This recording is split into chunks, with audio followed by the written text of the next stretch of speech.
श्री गणेशाय नमः। श्री वाग्देवी महासरस्वत्यै नमः। धर्मपुरी लक्ष्मी नृसिंह परब्रह्मणे नमः। అందరికీ నమస్కారం।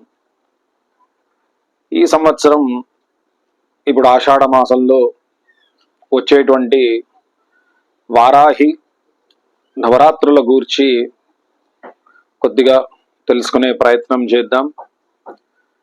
వారాహి నవరాత్రులు, వీటినే గుప్త నవరాత్రులు కూడా అని అంటారు। ఆషాఢ మాసంలో శుక్లపక్ష ప్రతిపద నుంచి అదే ఆషాఢమాస శుక్లపక్ష నవమి వరకు జరుపుకునేటువంటి ఈ వారాహి దేవి ఆరాధన, ఆ నవరాత్రులను వారాహి నవరాత్రులు అంటారు। అసలు ఈ వారాహి అమ్మవారు ప్రాశస్త్యం ఏమిటి, వారాహి అమ్మవారి యొక్క స్వరూపం, ఆ వారాహి దేవి శక్తి ఉద్భవం ఏ విధంగా జరిగిందో తెలుసుకుందాం మనం ఇప్పుడు। వారాహి మాత ఉద్భవం, వారాహి అమ్మవారు మనకు ముఖ్యంగా 3 పురాణాల ప్రమాణంగా, 3 పురాణాల ఆధారంగా ఉద్భవించిందని మన పురాణ గాథ ఇతిహాసాలు చెప్తున్నాయి। మొదటి పురాణం బ్రహ్మాండ పురాణంలోని లలితోపాఖ్యానంలో, ఆ లలితాదేవి చరిత్రలో ఈ వారాహి మాత యొక్క ప్రాశస్త్యం, ఈ వారాహి మాత యొక్క చరిత్ర చెప్పబడింది। ఇక రెండో పురాణంకి వస్తే మార్కండేయ పురాణంలోని దేవీ మహాత్మ్యంలో ఉన్న సప్తశతి, దుర్గాకు సంబంధించిన ఆ సప్తశతి కూడా ఈ వారాహి ఉద్భవం ఏ విధంగా జరిగింది, వారాహి అమ్మవారి యొక్క చరిత్ర చెప్పబడింది। ఇక మూడో పురాణంకి వస్తే మత్స్య పురాణంలో కూడా ఈ వారాహి అమ్మవారి గురించి చాలా చక్కగా చెప్పబడింది। వారాహిదేవి వరాహస్వామి అవతారం నుంచి ఉద్భవించింది అని మత్స్య పురాణం చెప్తోంది। ఈ వారాహి నవరాత్రులను గుప్త నవరాత్రులు అంటారు। గుప్త నవరాత్రులు అంటే ఏమిటి, గుప్తము అంటే అర్థం ఏమిటి, రహస్యంగా అంటే ఎవరికి తెలవకుండా చేయబడే దానిని గుప్తము అంటారు। అంటే ఆ దేవి యొక్క ఉపాసన వారాహి నవరాత్రుల్లో, ఆషాఢ నవరాత్రుల్లో ఉపాసించి, అంటే ముఖ్యంగా గురుముఖంగా ఉపదేశం తీసుకొని చాలామంది అంటే గుప్తంగా అమ్మవారి యొక్క ఉపాసన చేస్తారు।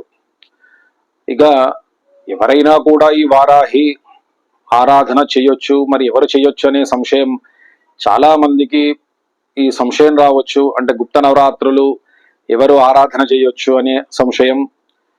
అయితే ఉపాసన, ఆరాధన, ఉపాసన మరియు ఆరాధన ఈ 2 పదాలకు చాలా తేడా, వ్యత్యాసం ఉంది।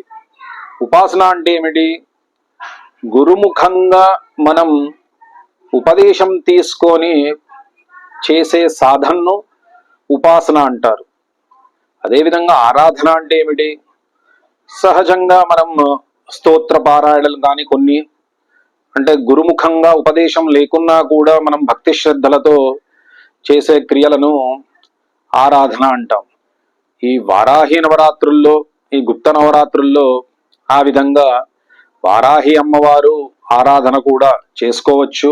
అంటే చాలా మందిలో ఉద్భవించే ప్రశ్న ఏమిటంటే, ఇది కేవలం ఉపదేశం పొంది కేవలం ఉపాసించే సాధకులకే ఈ వారాహి నవరాత్రులు చేసుకోవాలని కొంత చాలా మందికి సందిగ్ధం, సంశయం ఉంది। కానీ అట్లా ఏమీ కాదు। వామాచారం పక్కకు పెట్టి సాత్వికమైన పద్ధతిలో మనం ఈ దేవి యొక్క, వారాహి మాత యొక్క ఆరాధన అంటే స్తోత్ర పారాయణాలు కానీ, షోడశోపచార పూజా విధానంగా కానీ ఈ విధంగా నవరాత్రుల్లో మనం ఆరాధన పూజ చేసుకోవచ్చు. గుప్త నవరాత్రులు అంటే రెండు ఉంటాయి, 2 మాసాలలో వస్తాయి. ఒకటి మాఘమాసంలో వచ్చే నవరాత్రులు, వీటిని శ్యామలా నవరాత్రులు అంటారు. ఇక రెండోది ఇప్పుడు వచ్చే ఆషాఢ మాసంలో వచ్చే ఈ వారాహి నవరాత్రులు. అయితే బ్రహ్మాండ పురాణాధారంగా ఈ వారాహి స్వరూపం ఎలా ఉద్భవించిందో మనం తెలుసుకుందాం. ఇప్పుడు బ్రహ్మాండ పురాణంలోని లలితోపాఖ్యానంలో, అంటే ఆ లలితాదేవి యొక్క పూర్తి చరిత్ర చెప్పే విధానంలో, చెప్పే ప్రకరణలో లలితా సహస్రనామంలో మనకొక శ్లోకం వస్తుంది. లలితోపాఖ్యానంలో లలితా సహస్రనామాలు చదువుతాము కదా మనము. అంటే ఆ భండాసుర రాక్షస సైన్య వధ కొరకు ఉద్భవించిందే లలిత అమ్మవారు కదా. ఆ భండాసుర సైన్యంలోని విషంగుడు అనే ఒక రాక్షసుని వధించడానికి లలితా అమ్మవారు స్వయంగా తన ఆత్మ నుంచే ఈ వారాహి అమ్మవారిని సృష్టిస్తుంది. మనకు లలితా సహస్రనామాల్లో కూడా శ్లోకం ఒకటి వస్తుంది, కిరిచక్రరథారూఢ దండనాథ పురస్కృత. అంటే కిరి అంటే సంస్కృతంలో వరాహము. ఆ వరాహాకృతిలో ఉన్న రథంపై వచ్చి విషంగ రాక్షసుణ్ణి సంహారం చేసింది.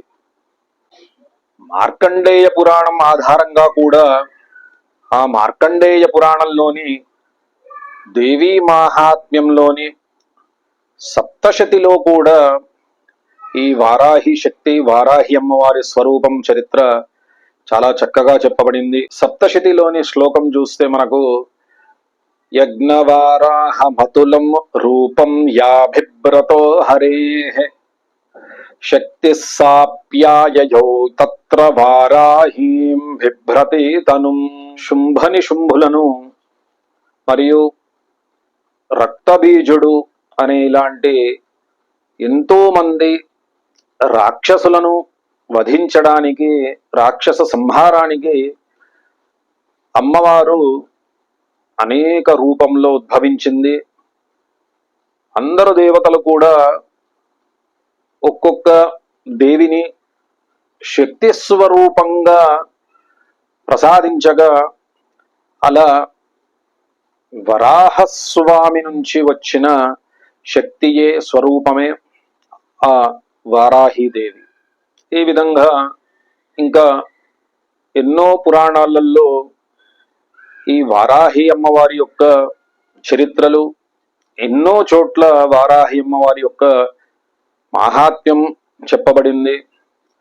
మత్స్య పురాణంలో కూడా అంధకాసురుణ్ణి శివుడు, పరమేశ్వరుడు వధించే సమయంలో ఆ పరమేశ్వరుడు కూడా సహాయం చేసినట్టు మనకు పురాణ ప్రామాణికం ఉంది. ముఖ్యంగా బ్రహ్మాండ పురాణం, మత్స్య పురాణం, మార్కండేయ పురాణాల్లో ఈ వారాహి అమ్మవారి వైశిష్టత విశేషంగా చెప్పబడిందని తెలుసుకున్నాము.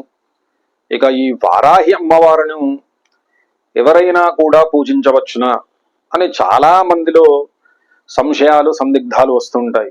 అయితే సాత్వికమైన మార్గము అనుసరించి, అంటే శుచి అయి భక్తితో అమ్మవారి స్తోత్ర పారాయణాలు కానీ, షోడశోపచార పూజా విధానంతో కూడుకున్న అటువంటి ఆరాధనలు కానీ నిస్సందేహంగా, నిస్సంశయంగా చేసుకోవచ్చు. దానికి ఎటువంటి కూడా సందేహాలు అవసరం లేదు.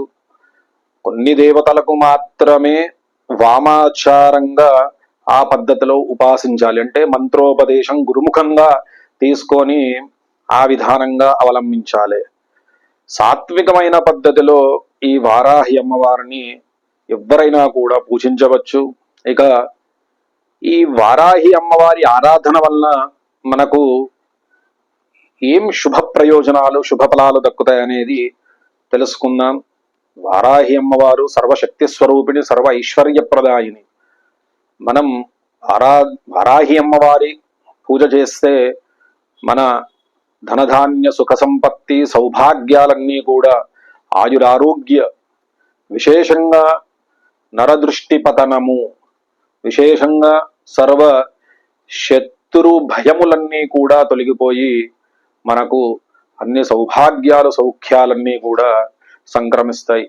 ఇంకను వారాహి అమ్మవారు ఉపాసన ఆరాధన ద్వారా విశేషంగా రాజద్వారే రాజముఖే, సభాద్వారే సభాముఖే, అంటే మనకు సమాజంలో కీర్తి ప్రతిష్ట అన్ని కార్యములలో ఉన్న విఘ్నములన్నీ తొలగిపోయి నిర్విఘ్నంగా సకల కార్యేషు విజయప్రదంగా అన్నీ కూడా ఉపాసన వలన మనకు లభ్యమవుతాయి. సర్వే జనా సుఖినో భవంతు. ఓం స్వస్తి.